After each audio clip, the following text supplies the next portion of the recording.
The first week of June kicks off our last week of the school year. Also happens to be the 30th birthday of CNN, so happy birthday to us. Hope everyone enjoyed the long weekend. I'm Carl Azus. Let's get started. First up, short-term and long-term solutions to try to stop the oil spill in the Gulf of Mexico. Yes, it is still going. The long-term solution is a relief well. BP is working on that now, but that won't be ready until August. So far, all of the short-term solutions have failed, including the top kill process we told you about last week. The next attempt could get going soon. Now, we're talking about a special cap that would go over part of the leaking oil well. The plan is to cut part of the Lower Marine Riser Package, or LMRP. That is going to release more oil into the Gulf until the cap can go over the LMRP. BP officials point out that the seal on that cap won't collect all of the oil. Sandra Endo now has more details about what's going on down in the Gulf Coast and how people are reacting to it.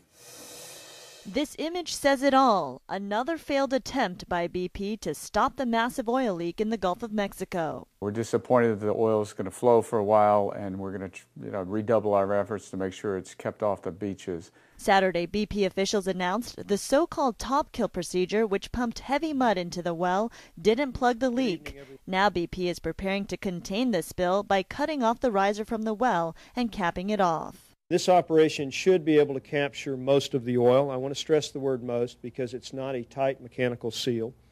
All that spewing crude will eventually end up somewhere, much of it heading straight for the coast. This beautiful 7-mile beach is usually packed with people for this Memorial Day weekend, but it's empty, closed to the public, and all you see now are cleanup crews trying to get rid of the tar. Many in the Gulf Coast region say this is just the tip of the iceberg in terms of the economic effects, which will likely be felt for a long time to come. BP says it has already paid out more than $35 million in damage claims. But I know that the people in the lower parishes who do make their living down there, fishing and whatnot, that it's just going to ruin a lot of things. It's going to put a lot of people out of work. It's heartbreaking. It's sad. That's all you can think is how sad it is. In Grand Isle, Louisiana, I'm Sandra Endo. Yesterday was Memorial Day, a time for all Americans to remember the men and women who lost their lives while serving their country. Ceremonies took place around the U.S., including at Major League Baseball stadiums. Maybe you saw one of them. Games were scheduled to pause at 3 p.m. to observe the national moment of remembrance. At Arlington National Cemetery in Virginia, Vice President Joe Biden took part in the traditional wreath-laying ceremony. He also visited the cemetery's Section 60, where many veterans of the wars in Iraq and Afghanistan are laid to rest. During a speech he made earlier in the day, Vice President Biden talked about how Memorial Day is a mixture of sorrow and incredible pride, and how those who have been lost will never be forgotten. To those who have lost a loved one in the service of our nation, I recall a famous headstone in Ireland. And the headstone reads as follows: "Death leaves a heartache no one can heal. Love leaves a memory no one can steal. No one can steal the memory from you." A word to the wise. Flotilla, a group of boats or ships.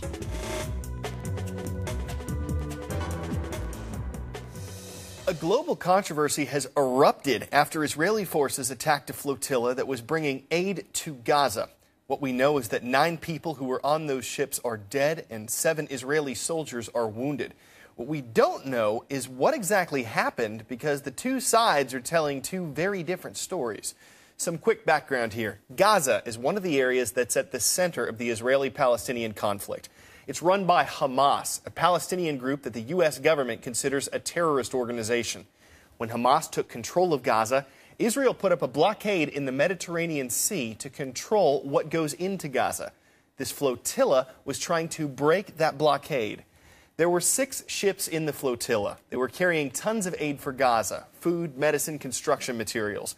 Around 4:30 on Monday morning, Israeli soldiers stormed the ships. People on board 5 of the 6 ships agreed to let the Israelis search their goods for possible weapons. But what happened on the 6th ship is where the stories separate. The groups that organized the flotilla claim that the Israeli soldiers dropped onto the ship and immediately opened fire on unarmed civilians. Israel says the soldiers were deliberately attacked and argues that they were defending themselves when the 9 people were shot and killed. Reaction to the incident came in fast and furious from all over the globe, with some countries calling for an immediate investigation. Well, the Atlantic Ocean hurricane season starts today, while some of Central America recovers from the first-named storm of the Pacific season. Tropical storm Agatha slammed into the region over the weekend, hitting parts of Guatemala, Honduras, and El Salvador.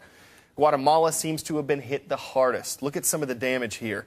Mudslides destroyed homes and buildings. More than 90 people were killed in the country, and more than a dozen people died in neighboring Honduras.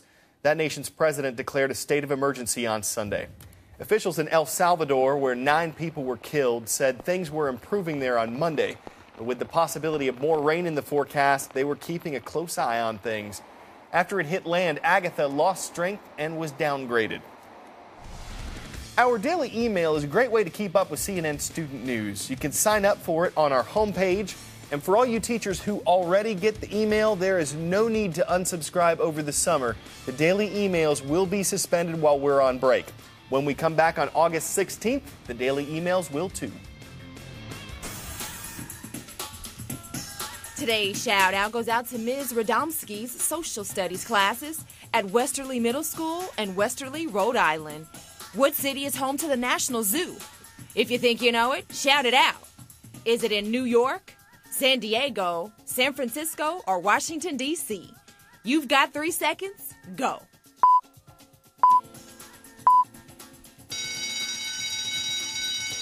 You'll find the National Zoo in the nation's capital. That's your answer, and that's your shout out.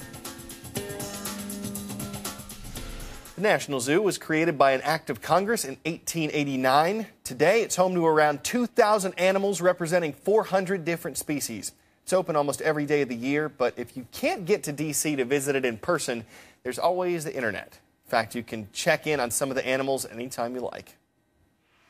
For us, it really started with pandas. What we found with pandas as the intersection of cameras on the pandas with the internet came about, a huge interest in watching pandas 24/7. You know, our pandas have about 38 different cameras feeding 2 different web streams right now. There are all kinds of views we can get of our pandas, indoors, outdoors, different angles. One of my favorite cameras is the naked mole rat camera because it gets right down into the home of the naked mole rats. It's at an eye level. You're eye to eye with a naked mole rat. And in the wild, that would be 5 or 6 feet underground. This is Octavius, our octopus, but he just loves this camera. He's always on it. Someone's going to get a blackout right now because he's going to be all over it. The black-footed ferret is one of the great success stories of the National Zoo because at one point there were only 18 black-footed ferret on the planet.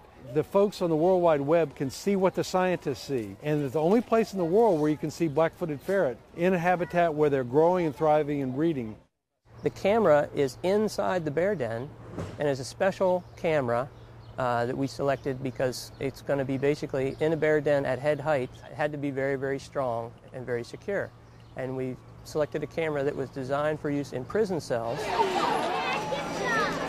But we find often that our webcam fans come to the zoo more often because they're more interested in seeing that three-dimensional and smelling the animal and hearing the vocalizations in stereo that they miss on the worldwide cam.